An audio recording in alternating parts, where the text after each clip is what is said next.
Менің қош келдіңіздер. Менің есімім Ұлдана Қылышбекқызы. Балалар, зертханалық жұмысымды бастамас бұрын мен сендермен танысып алғым келіп тұр. Менің атым Кәусар. Жарайсыңдар балалар. Балалар, қазір жылдың қай мезгілі? Қазір жылдың көктем мезгілі. Көктем мезгілінде ауа райы қандай болады? Қыста қайтадан келеді, ағаштар өседі, гүлдер өседі. Бүршік жарады ағаштар, жарайсыңдар балалар.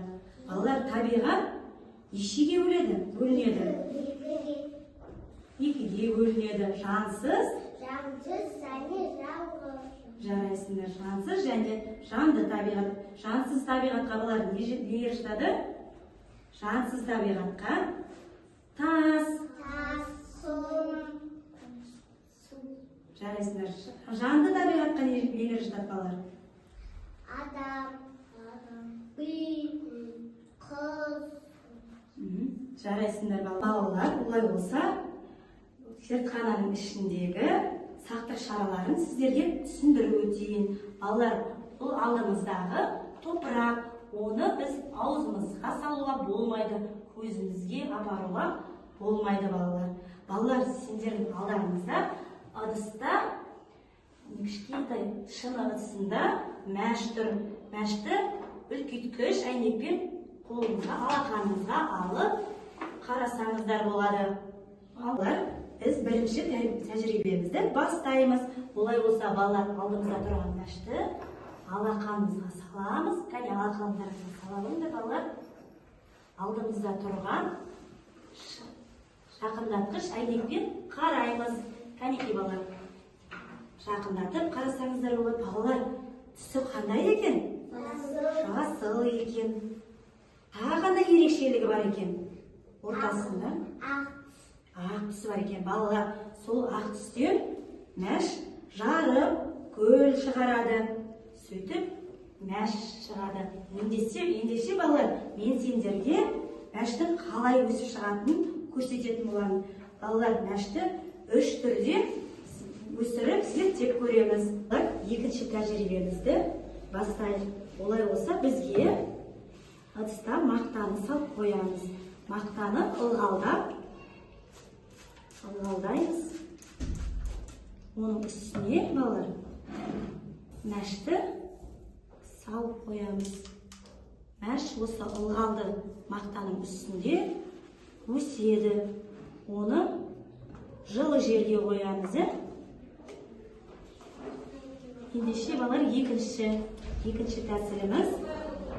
Бізге су қажет, балалар. Суды ылғалдап, мақтамызды ылғалдап аламыз. Суға салып, құрғақ мәштің үстіне осылай салып қоямыз.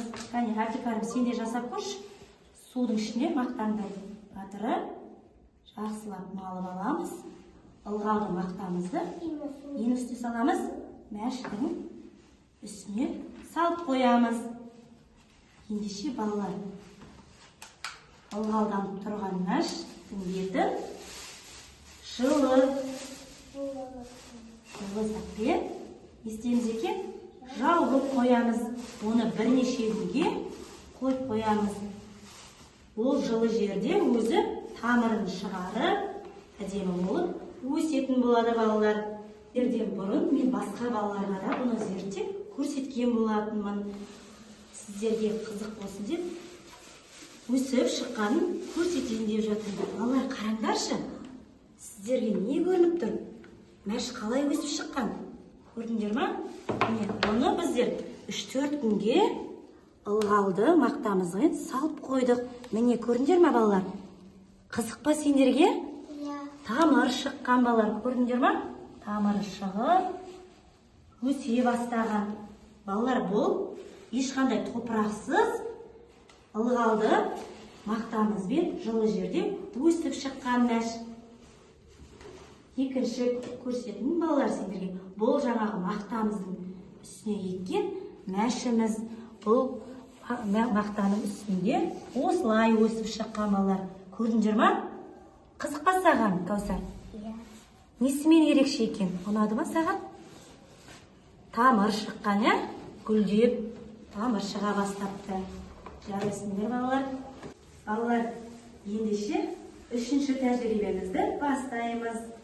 Үшінші тәжірибемізде алдымызда мәшті қалай өніп өсуін зерттейтін боламыз. Ендеше балалар, мен сендерге арнайы пластикалық ыдыс дайындап қойдым. Оның астын ауа өтіп тұру үшін тесік арнайы сіздерге дайындап қойдым.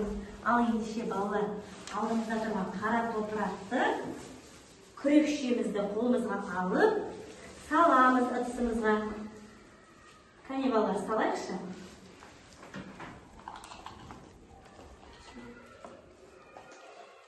Күрекшемізбен бақсылап саламыз. Саламыз кәне.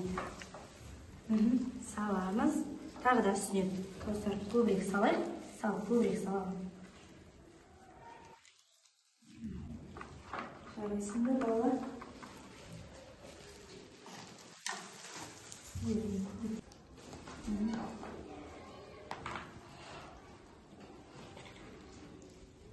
Болды. Олар алдымыздағы қара топырағымызды ылғалдандырып, суды шашып, дайындап аламыз. Осы дайындаған топырағымызға балалар, мәшті топырағымыздың ортасын ашып, мәшімізді егеміз. Кәнекей балалар.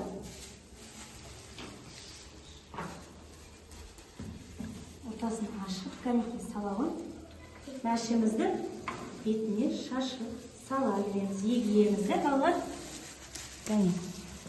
алып, қолымызбен салып егеміз.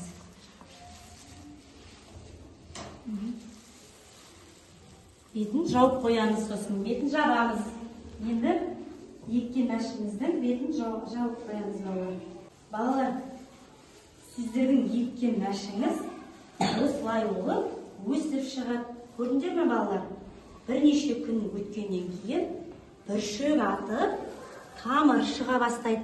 Одан кейін балалар гүлдерін шығарып, осылай өсіп бастайды. Балалар, сендерге ұнады ма осы өткен тәжірибеміз? Несімен ұнады балалар? Бұл жанды табиғатқа жата ма, әлде жансыз табиғатқа жата ма? Бұл жанды табиғатқа жатады, балалар. Бүгінгі тәжірибе сендерге ұнады ма? Олай болса, несімен ұнады сендерге? Мәшті қалай ектік? Топыраққа ектік. Топырақпен ектік. Ол әдемі болып өседі, бір уақыттарда осылау әдемі болып тұрады. Жарайсың балалар. Сендерге ұнағанына қуаныштымын. Ал балалар, маған да сендермен зертханада өткен тәжірибелік жұмысым қатты ұнады. Ал олай болса балалар, мен сендерді бағалағым келіп тұр. Әбдікәрім саған. Балалар, сендерге ұнады ма? Рахмет, апай, сіз күштісіз. Рахмет сендерге де балалар. Көп рахмет.